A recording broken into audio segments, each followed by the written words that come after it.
Orange, New Jersey, October 15th, 1927. 9 men stand around an open grave in Rosedale Cemetery.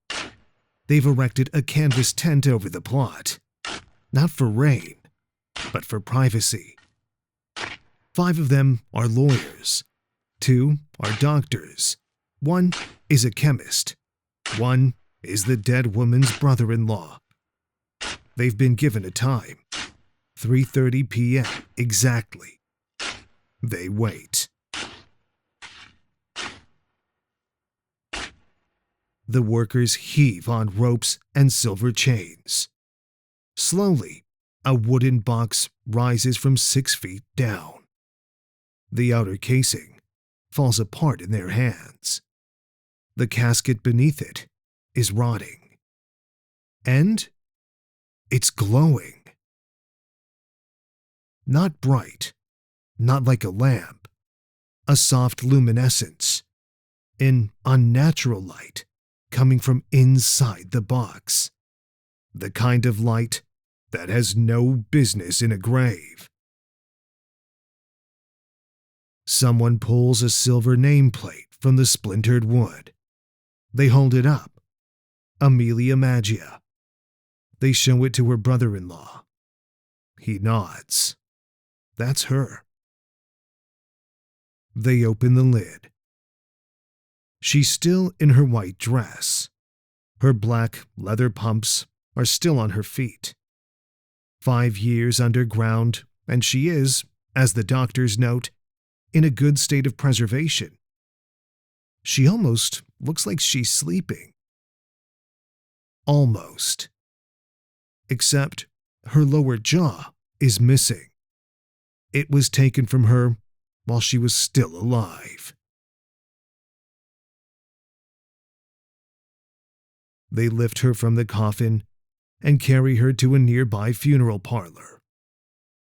At 4:50 p.m., the autopsy begins. They remove her upper jawbones in pieces. They saw through her spine, her skull, her ribs. They scrape the bones with a knife, wash them, dry them, burn them to gray-white ash. Then, they place the ash on photographic film and wait. The film develops. Her vertebrae glow in vertical white lights, like a regiment of matches burning into black. Her skull, missing its jaw, makes her mouth stretch wide, as if she's screaming. Kate Moore, in her book The Radium Girls, wrote that they looked like rows of shining dial painters walking home from work. The doctor's conclusion is 8 words long. Each and every portion of tissue and bone tested gave evidence of radioactivity. This was noted by the examining physicians in October 1927. And there's one more finding, the one that matters even more. No evidence of syphilis. Amelia Maggia was not killed by a sexual disease. She was killed by her employer. And for 5 years, they lied about it. This is not a story about a corporation that made a mistake. This is a story about a corporation that knew what it was doing, that watched young women die and blamed them for dying. It's a story about a substance that was supposed to be a miracle, about a society that fell in love with something that it didn't understand, about teenage girls who painted their teeth so they'd glow when they smiled at their boyfriends, about a paint that turned them into ghosts and then turned their ghosts into evidence. It's a story about how the law finally bent, too late for everyone in it, because of women whose bones became their testimony. About a Harvard professor who lied. About a fake doctor in a fake examination room. About a judge who let the trial be delayed while the plaintiffs were dying. about lawyers who took summers in Europe. And it's a story about what came after, because the bones of the women in this story are still radioactive. And because of those bones, OSHA exists. And because of those bones, thousands of workers on the Manhattan Project went home at night. This is the story of the Radium Girls. You're listening to Corporate Wars. I'm Tom, and this is the Ghost Girls. Act 1. Liquid Sunshine. Before we get back to that cemetery, we need to talk about a craze. Because what happened in Orange, New Jersey wasn't just corporate negligence. It was the end point of a society that fell in love with a substance that it didn't understand. In 1898, Marie and Pierre Curie discovered radium. Within a decade, it was the most famous element on Earth. Within 2 decades, it was the most valuable. A single gram of radium sold for $120,000. Adjusted for inflation, that's $2.2 million. And people couldn't get enough of it. Radium toothpaste, radium face cream, radium chocolate, radium suppositories, radium-lined drinking jars for the wealthy. A recommended dose of 5 to 7 glasses of radioactive water per day. One advert championed a radium-based bug spray as completely harmless to humans. The newspapers called radium liquid sunshine. Doctors used it to shrink tumors. And because it could save lives, people assumed it could improve them too. Radium was a miracle. Everyone said so.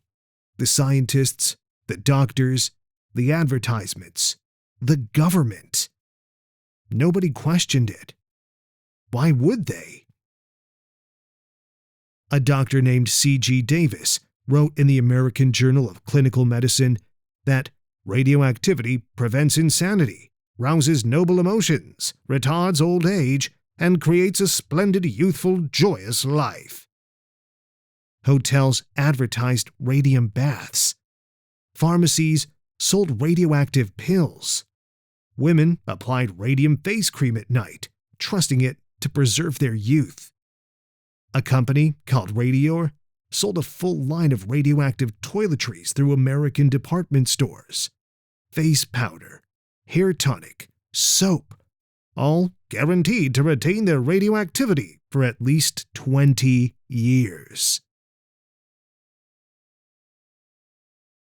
The most notorious product was Radithor, radium dissolved in water, sold at $1 a bottle by William J. A. Bailey, a Harvard dropout who called himself a doctor.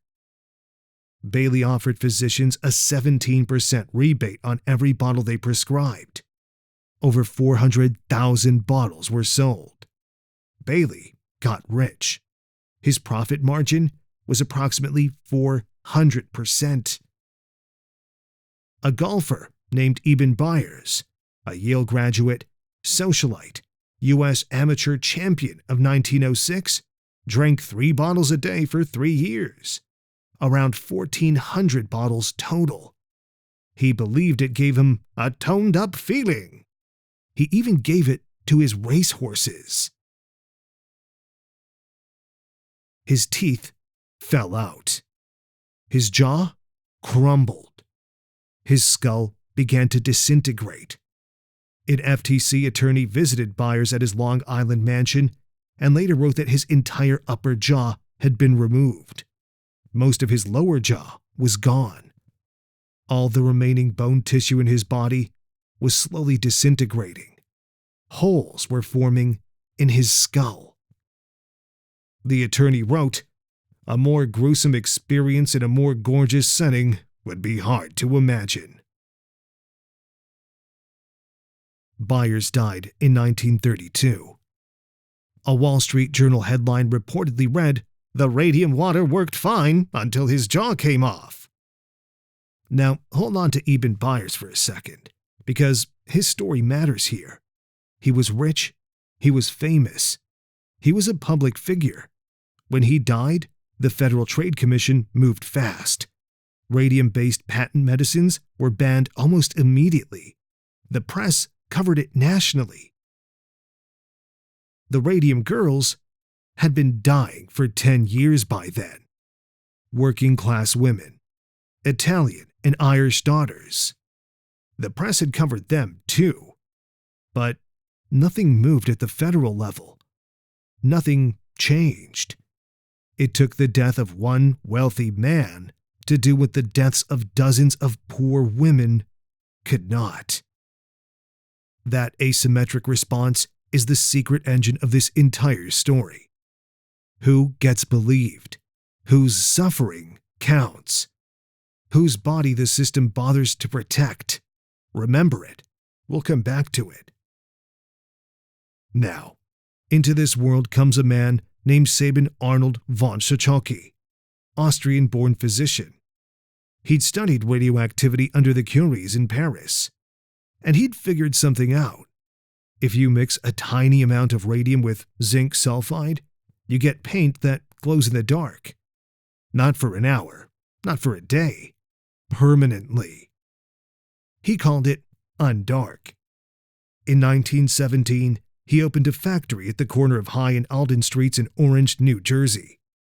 The factory did two things. It extracted radium from carnotite ore shipped by rail from Colorado, and it applied that radium to watch dials. Why watch dials? Because America had just entered the First World War. Soldiers needed to tell time at night. Pilots needed to read instruments in the dark. The military wanted self-illuminating dials on everything. Watches, compasses, gun sights, aircraft panels. And the Radium Luminous Material Corporation was happy to supply them. But they needed workers. Specifically, they needed workers with small, steady hands. Workers who could paint tiny numbers on tiny watch faces for 10 hours a day. Workers who would do detailed, repetitive work for low wages. Workers who wouldn't ask too many questions. So, they hired young women, dozens of them, eventually, hundreds. Some were as young as 11. Katherine Schaub was 14 when she started. Grace Fryer was 18. Amelia Maggia was 19. They came from working-class families in Newark and Orange, Italian families, German families, Irish families. The pay was good, $0.015 per dial, 250 dials a shift. That put them in the top 5% of female wage earners nationally. They felt lucky, and why wouldn't they?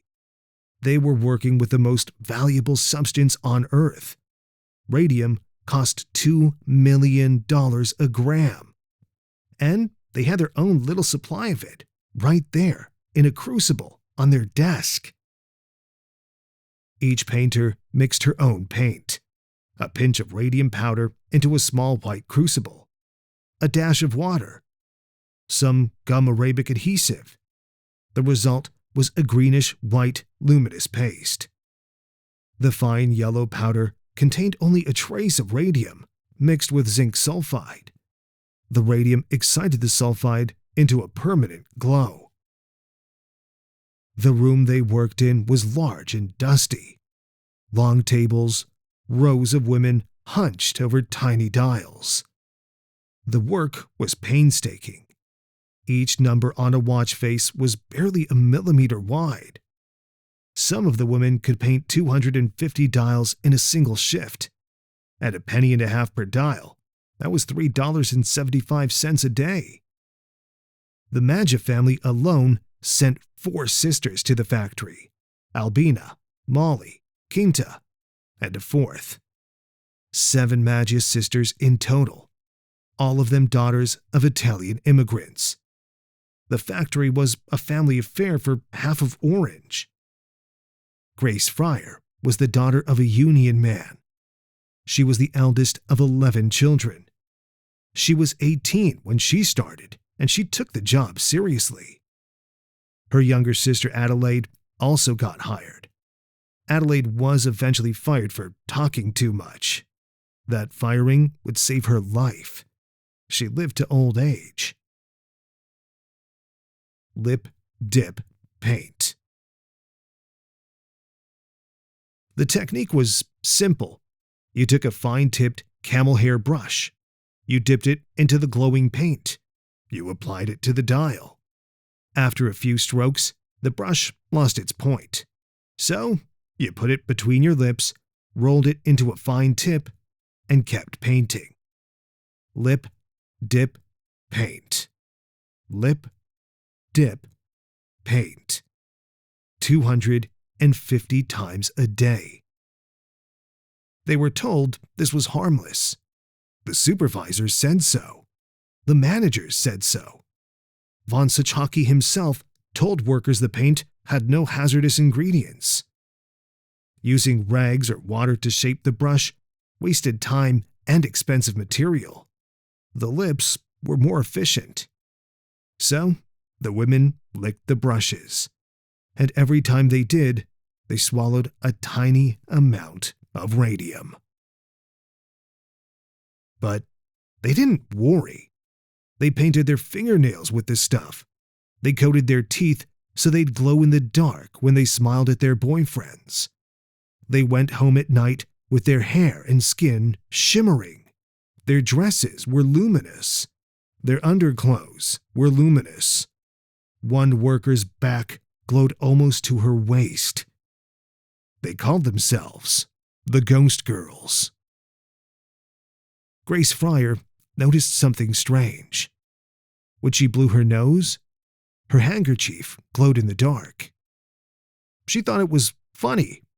They all thought it was funny.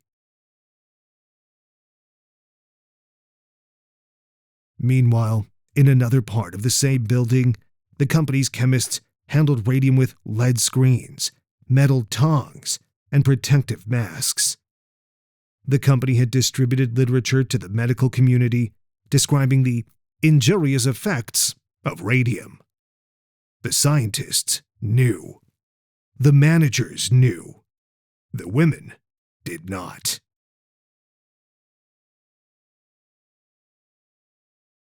Act 2.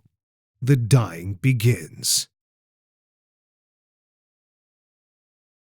It started with teeth. A toothache. A trip to the dentist.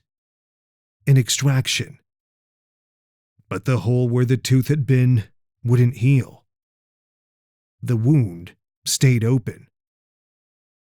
An abscess formed, bleeding that wouldn't stop. Then the tooth next to it would loosen. And then the next. And then the entire jaw itself. The bone would soften, become porous, necrotic. Pieces would break away, a condition that would later be named radium jaw. Here's what was happening inside their bodies, and it helps to understand it because the horror of it is also the science of it. Now, radium is chemically very similar to calcium. The body can't tell them apart. So, when these women swallowed radium, microscopic amounts, hundreds of times a day, their bodies treated it like a building block.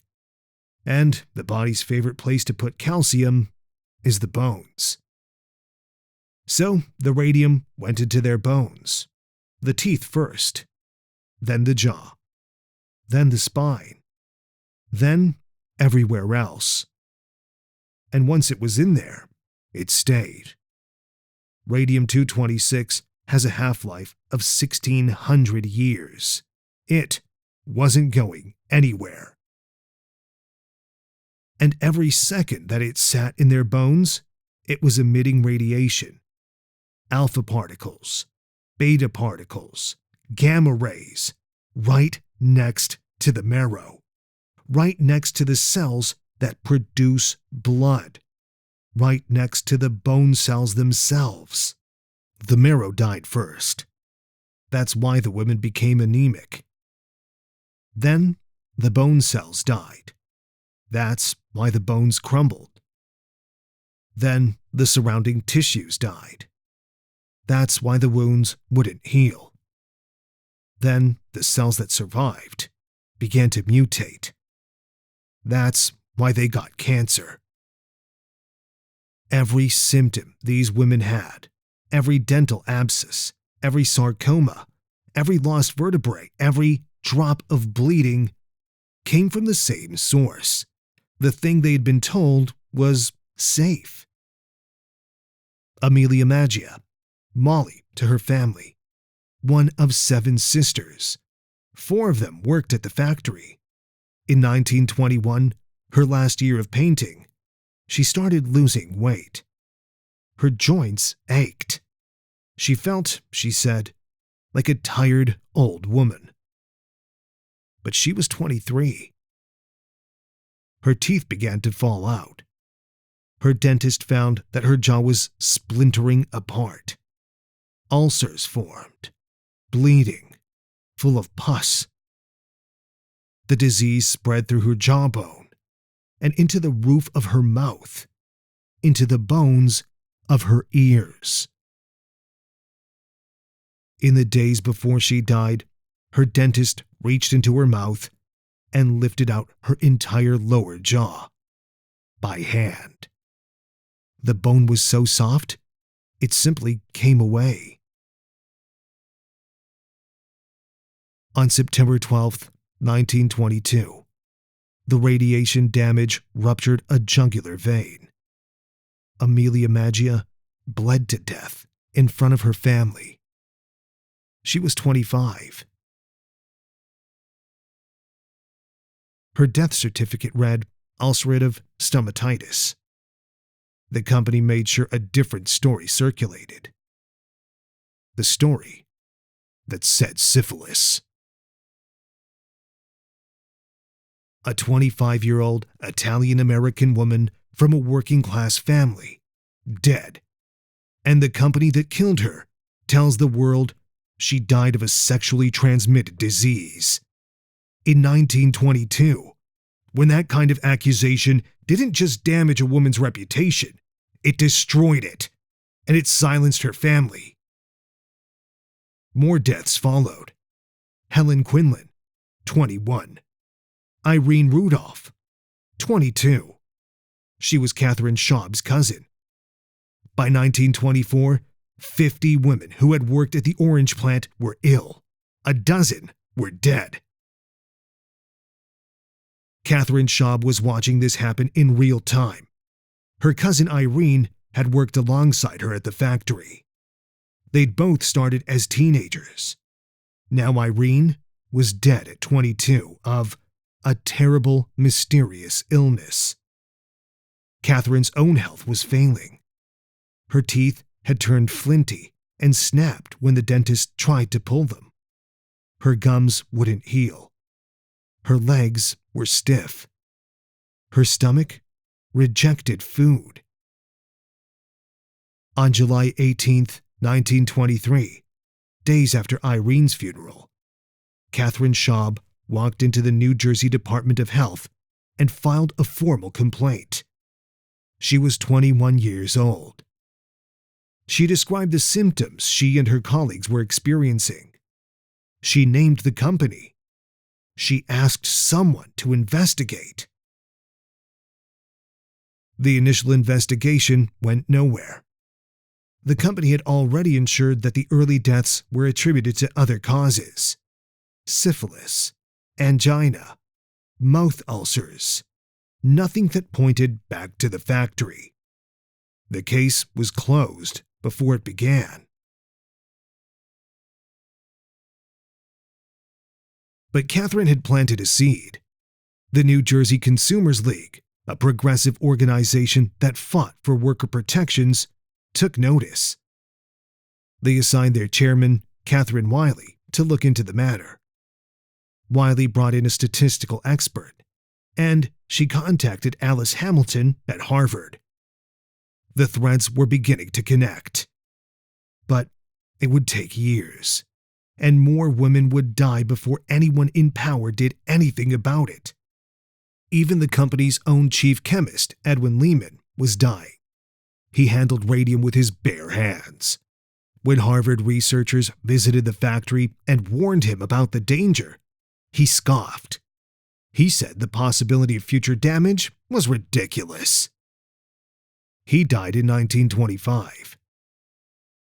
Dentist Joseph Neff was one of the first outsiders to suspect radium.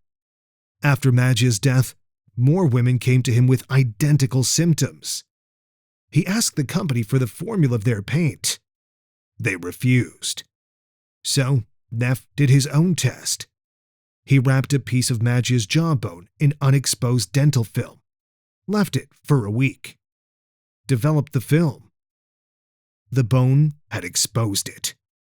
A dead woman's jawbone was still emitting radiation. Act 3. The Cover-Up.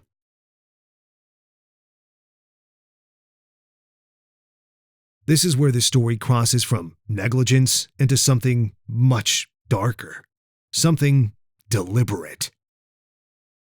Arthur Roeder became president of the company, now renamed the United States Radium Corporation, in 1921. He was a corporate operator. He wasn't a scientist. His job was to protect the business. And by 1924, the business had a problem. Workers were dying. Families were asking questions. Health officials were starting to pay attention. The Consumers League was investigating. And Catherine Wiley, the league's chairwoman, had directly written to Roeder asking the company to pay some of the medical expenses for Grace Fryer and other sick workers. Roeder's response was revealing. He told Wiley that Fryer's condition had nothing to do with radium. He said it must be phosphojaw or something very similar to it. He accused Wiley of acting in bad faith. He claimed the company had shared a small amount of data with the league in confidence, and that she had betrayed that confidence. In other words, deny, deflect, and attack the messenger. Roeder needed the problem to go away. So, he did what corporate executives have always done when the evidence points in an uncomfortable direction. He went looking for different evidence. He hired Cecil Drinker and his wife Katherine Drinker from the Harvard School of Public Health. Respectable names with impeccable credentials. Roeder expected a clean bill of health. What the Drinkers found instead was a horror show. They walked into the orange factory in 1924. They examined the workers. They tested the dust. They observed the technique. They spoke with the dying. And the more they looked, the worse it got. Cecil Drinker noticed the company's chief chemist, Edwin Lehman, had open lesions on his hands. Drinker tried to warn him about handling radium without protection. Lehman, as Drinker later wrote, scoffed at the possibility of future damage. Drinker described it as the attitude characteristic of those in authority throughout the plant. There seemed to be an utter lack of realization, he wrote, of the dangers inherent in the material which was being manufactured. Lehman was dead within a year. The factory was saturated with radium dust. Every surface, every chair, every tool. When the researchers turned off the lights, the entire room glowed. Cecil Drinker later wrote what he observed. Their hair, faces, hands, arms, necks, the dresses, the underclothes, even the corsets of the dial painters were luminous. One woman had luminous spots on her legs and thighs. Another's back glowed, almost to her waist. Drinker was unequivocal. Radium was causing the jaw necrosis and the anemia. He recommended immediate safety changes. Roeder rejected the findings. He said the illnesses were caused by an infection the women had picked up outside the factory. He refused to implement any of Drinker's recommendations. And then he made his move. When Drinker told Roeder he intended to publish the report, Roeder threatened to sue. Drinker backed down. And while Drinker was silenced, Roeder took the report and rewrote it. He submitted a falsified version to the New Jersey Department of Labor. The altered version claimed that every girl was in perfect condition. A forged scientific report, submitted to a government agency by the president of the company that was killing its workers.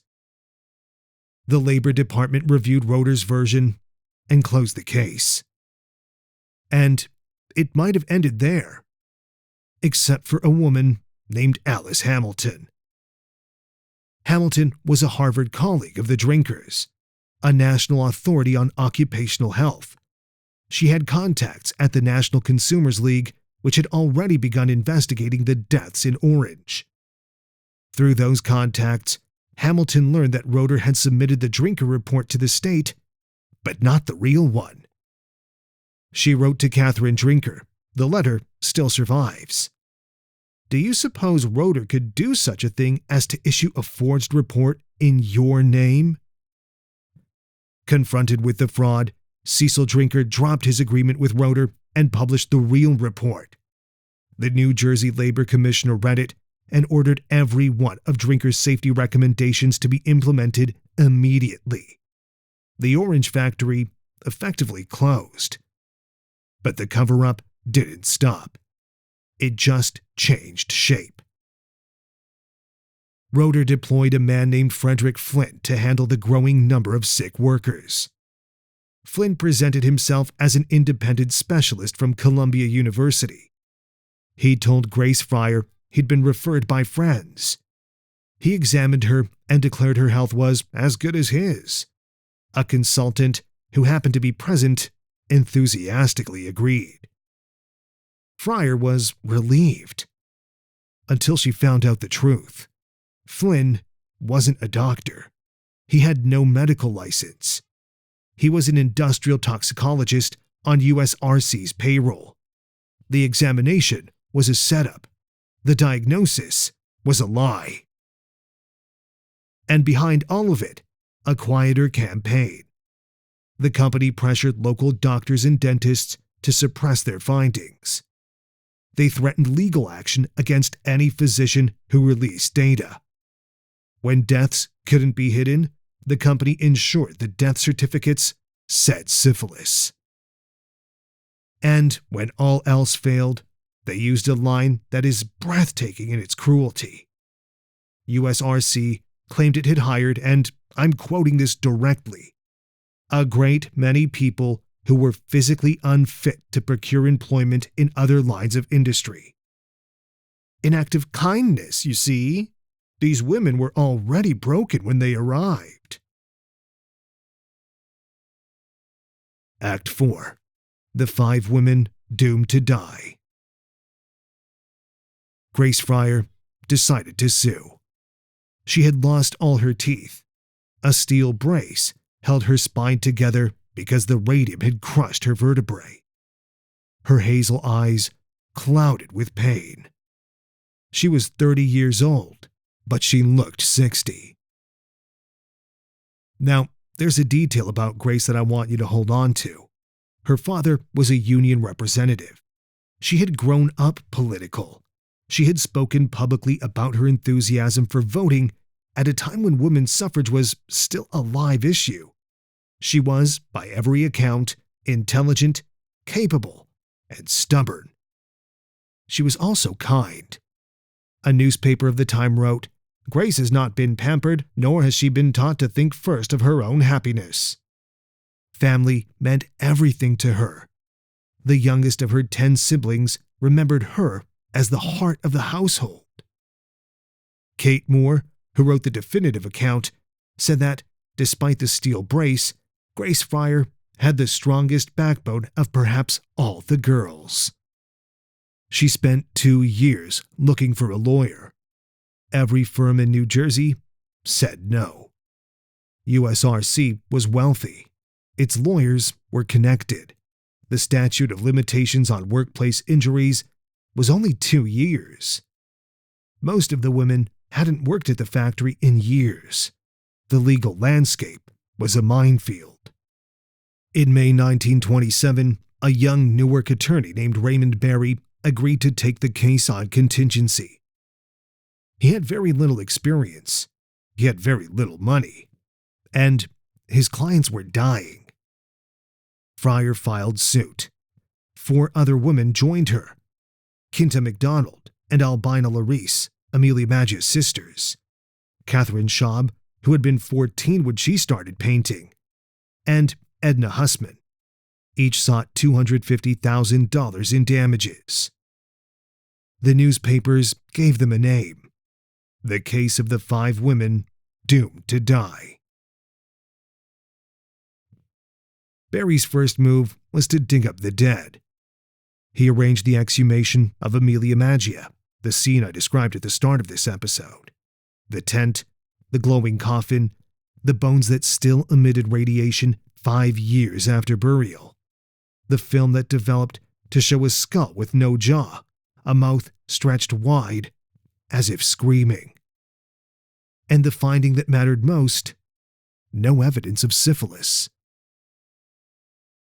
The first court hearing came on January 12, 1928. 2 of the 5 women were bedridden. None of them could raise their arms to take the oath. Berry told the press, "When you've heard that you're going to die, that there's no hope, and every newspaper you pick up prints what really amounts to your obituary, there is nothing else." A newspaper reported that the 5 women smiled as they entered the courtroom. Smiled, knowing they were dying, knowing the company that killed them was sitting across the aisle with a team of lawyers and a wall of money. Grace Fryer sat in her steel brace. Katherine Schaub, the girl who had once dreamed of being a writer, could barely speak.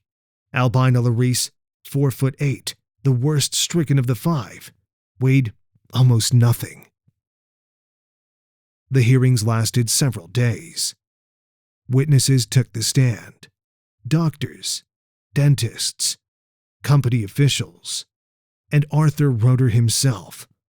Under oath, the president of the United States Radium Corporation testified that he had never seen the dial painters point their brushes in their mouths. Never seen it. In a room where hundreds of women did it 250 times a day, where supervisors instructed them to do it, where the technique had a name: lip, dip, paint. Catherine Wiley of the Consumers League also testified.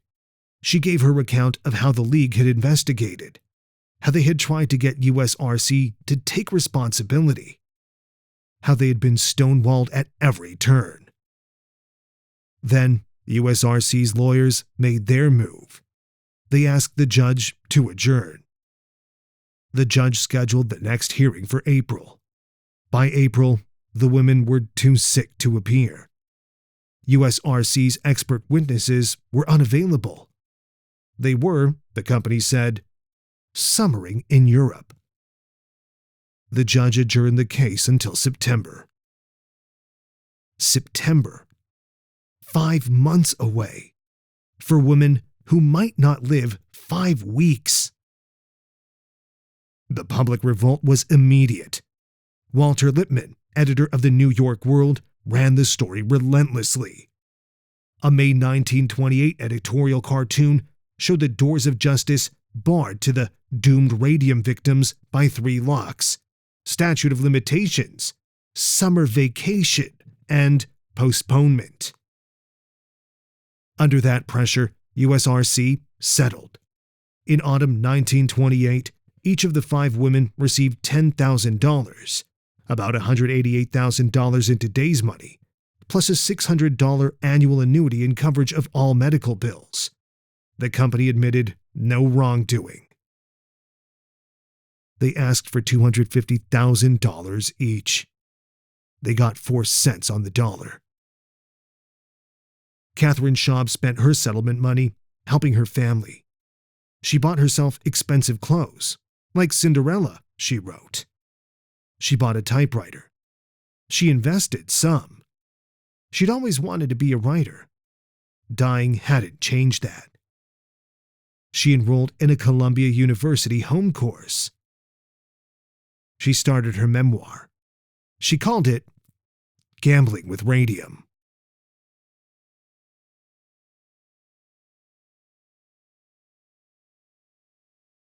$0.04 on the dollar. But they got something more important than money. They got precedent. The right of individual workers to sue a corporation for damages from workplace exposure. That had never been established before. Not in New Jersey, not anywhere. New Jersey became the first state to make radium poisoning a compensable occupational disease. The case rewrote the legal definition of what a company owes its workers. It established that an employer cannot knowingly expose people to harm and then hide behind claims of ignorance. 1 month after the settlement, in November 1928, Sabin Arnold von Sochocki died, the inventor of Undark, the man who had told his workers the paint was harmless. Aplastic anemia, radiation poisoning from his own creation. He was the 16th known victim. According to contemporary reports, he denied the danger of radium until his dying breath. Epilogue. Grace Fryer died on October 27, 1933. She was 34. Katherine Schaub died the same year. She was 31. She had enrolled in a Columbia University home course while dying. She'd written a memoir called Gambling with Radium. After her death, her sister burned the manuscript. It does not survive. Of all the things lost in this story, that one cuts deepest. Katherine was just a teenager when she started painting dials. She was an instructress when she taught other girls to put the brushes between their lips.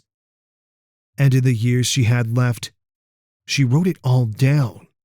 The work, the dying, what it felt like to know your bones were turning against you. The one voice from inside the studio. And it's gone. Burned by a grieving sister who probably couldn't bear to read it again. Quinta Maggia McDonald, the sister of the first victim, died at 29 of a sarcoma in her leg. She left behind 2 young children. Doctors had put her in plaster casts, trying to bring her relief. None came. Albina Maggia Larice, 4'8", the smallest of the 5 plaintiffs, died too. She was the worst stricken at the time of the lawsuit. She survived longer than anyone expected, but not long enough.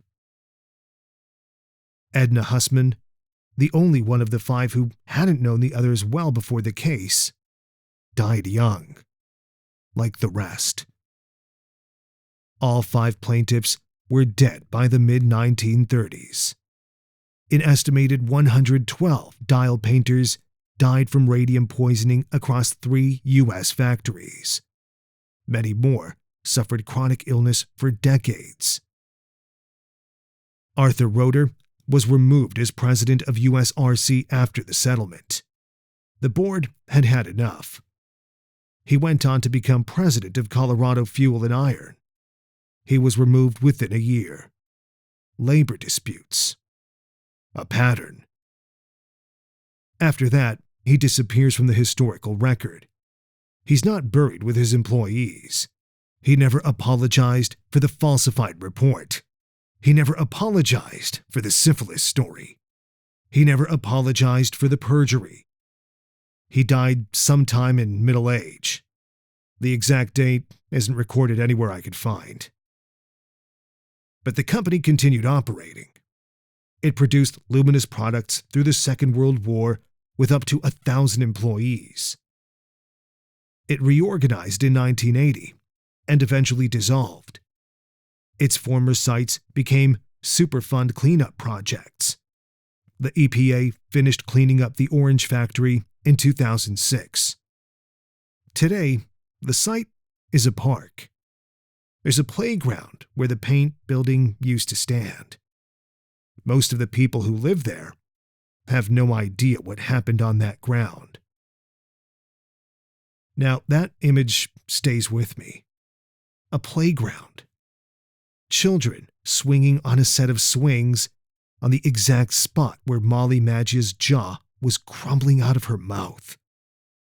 Where Grace Fryer first noticed her handkerchief glowing. Where Katherine Schaub, 14 years old, learned to put a brush between her lips. The land has been remediated. The radioactive soil has been hauled away. The buildings demolished. The history paved over. And nobody who plays there knows. And maybe that's how it should be.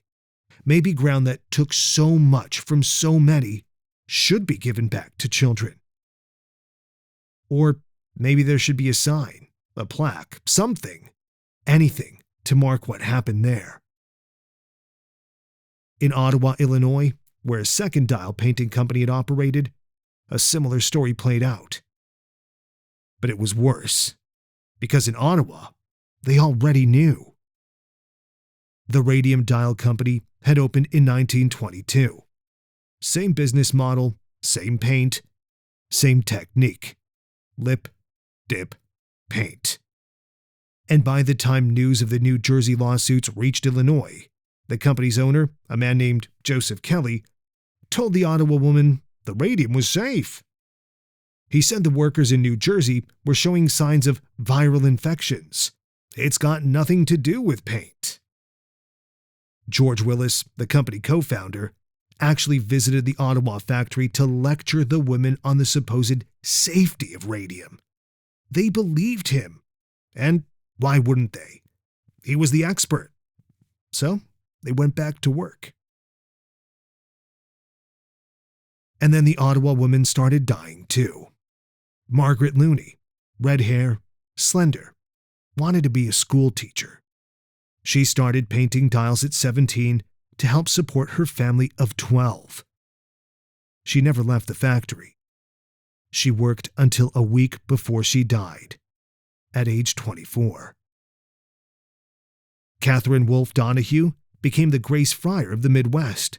She was so sick during her testimony that she passed out on the witness stand. Her lawyer had to hold her upright. She died before the verdict. But her family won. The 1938 Illinois ruling was even more consequential than the New Jersey settlement.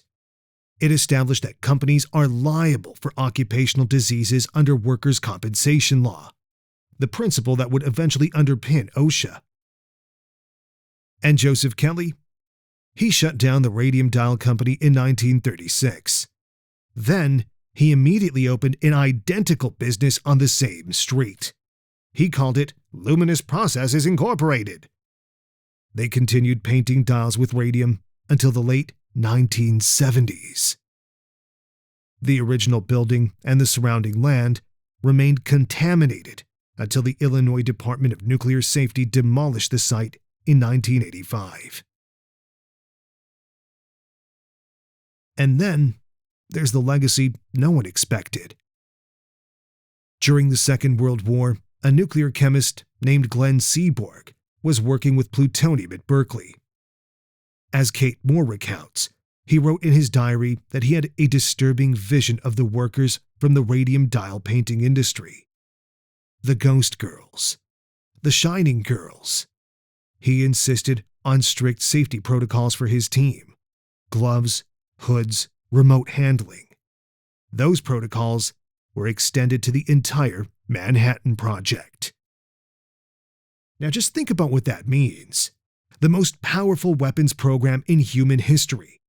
Tens of thousands of workers handling materials orders of magnitude more dangerous than radium. And the safety protocols that protected them came from a vision of dead women in a New Jersey factory. Louis Hempelman, a doctor at Los Alamos, later confirmed it explicitly. The Manhattan Project safety regulations were directly based on lessons from the dial painting factories. The women who licked their brushes saved the men who built the bomb. After the war, the Atomic Energy Commission officials made a remarkable statement. If it hadn't been for the Radium Girls, countless thousands of other workers would have been killed. The women who survived the longest allowed their bodies to be studied by researchers from the Argonne National Laboratory. They hoped a cure might be found. None was. But the data they provided on how radiation accumulates in bone, how it damages marrow, how it causes cancer, became the foundation of modern radiation safety standards. Their suffering was instrumentalized twice. First, by the company that poisoned them, then by the government that studied them.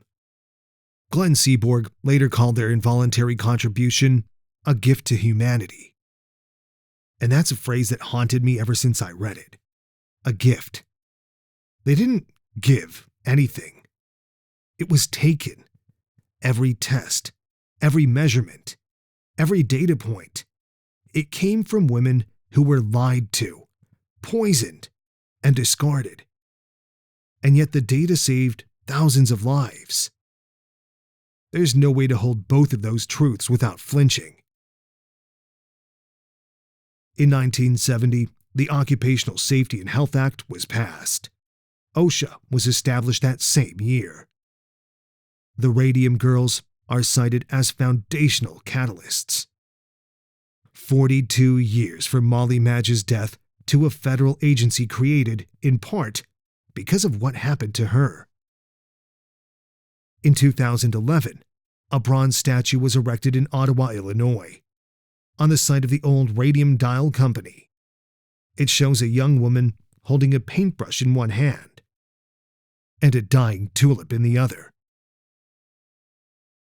If you go to Rosedale Cemetery today and stand at Katherine Schaub's grave with a Geiger counter, it still registers a positive reading. Radium-226 has a half-life of 1,600 years. The bones of the Radium Girls are still radioactive. They'll outlast every building, every company, and every law that their suffering helped to create. That was the Ghost Girls, the Radium Girls, and the United States Radium Corporation. You've been listening to Corporate Wars. Now, I keep coming back to a single image. Katherine Schaub, 14 years old, her first day on the job, and the first thing her supervisor teaches her is how to put the brush between her lips. Lip, dip, paint. She later became an instructress. She taught other girls the same technique. She was, in the most literal sense, trained to deliver the thing that killed her, and then trained to pass it on. The worst thing is, the company knew. They distributed literature about radium's dangers to the medical community while telling their workers it was safe. Their chemists used lead shields and tongs. Their painters used their tongues. This isn't negligence. That's calculation. And it's one that gets made every time a company decides that protecting its workers costs more than replacing them. And the other thing I can't shake is the syphilis lie, because it wasn't just a cover story. This was a weapon. In the 1920s, accusing a dead woman of syphilis didn't explain her death. It destroyed her name. It shamed her family into silence.